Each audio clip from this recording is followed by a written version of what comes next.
Hello, welcome to today's Odyssey. Today we're talking about OpenAI's recent update, and let me tell you, the challenges they faced would determine the fate of the company. The hot tech startup behind ChatGPT said late Tuesday that Altman and the board of the nonprofit group that oversees the company came to an agreement in principle for Sam Altman to return as CEO with a new board to replace the one that fired him Friday. They went through 5 days of intense negotiations to make a decision. Altman's return should silence what was an all-out rebellion by OpenAI employees against his removal and mark the beginning of the end of one of the most watched corporate sagas in tech history. The ordeal began Friday, when the board of the nonprofit group that runs OpenAI said that they fired Altman as CEO because he wasn't consistently truthful when communicating with the board, and that made it hard for them to do their job. But Sam Altman is a key employee for their company, and they wouldn't score as high without him. Over the next week, OpenAI went through a lot of drama and confusion. The company named 2 different temporary CEOs. It seemed like Altman, the original CEO, was going to join Microsoft, but then they took back that news. There were reports about deadlines for talks on Altman returning as CEO that came and went. Employees said they would all quit their jobs together.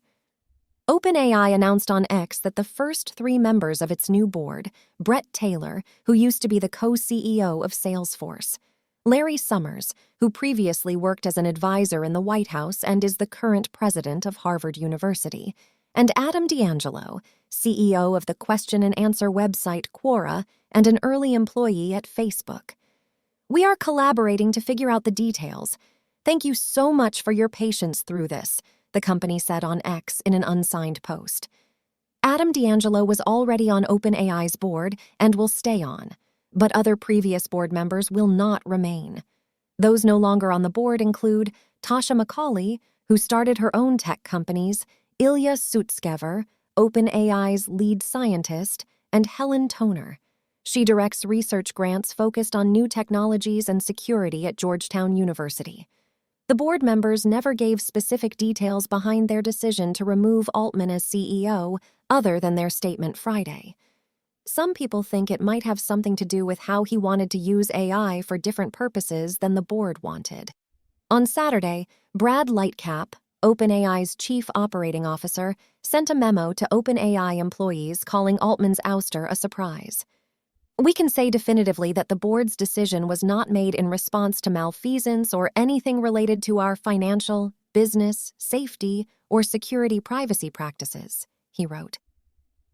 On Tuesday, the New York Times reported that the board had been bickering for more than a year over questions about the safe development of AI, including how quickly to roll out the technology while ensuring humans do not lose control of it.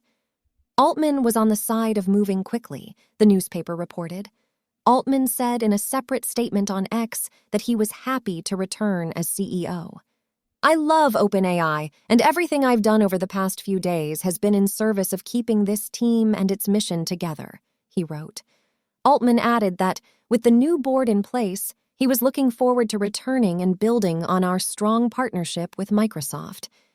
OpenAI and Microsoft have a long-standing partnership, with Microsoft having invested in the startup and OpenAI using Microsoft's cloud computing services. Microsoft CEO Satya Nadella said on X that Microsoft is encouraged by the changes to the OpenAI board.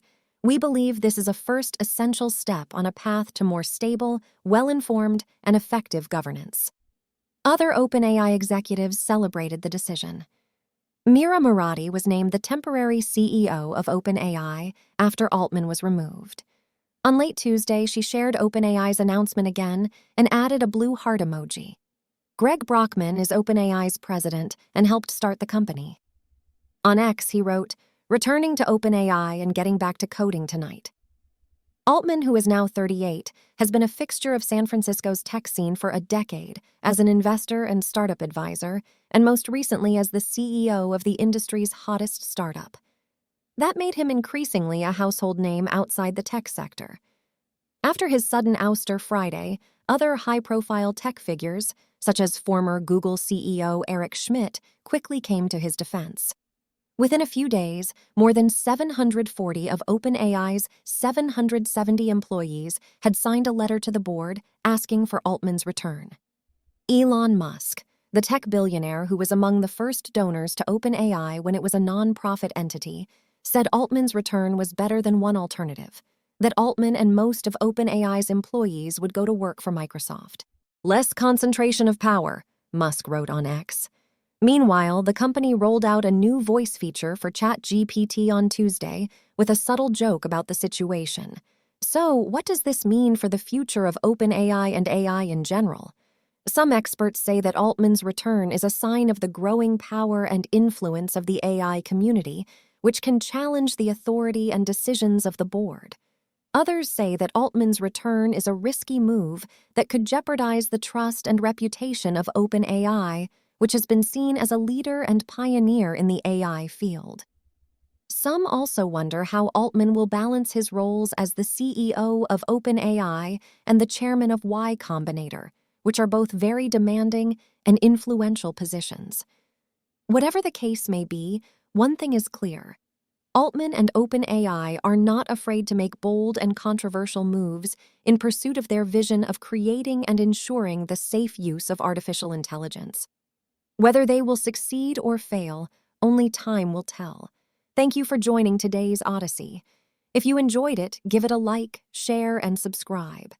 Subscribing is a form of bookmarking the channel to see more of our awesome content. If you want to learn more, check out the description for additional links. And with that, I'll see you next time.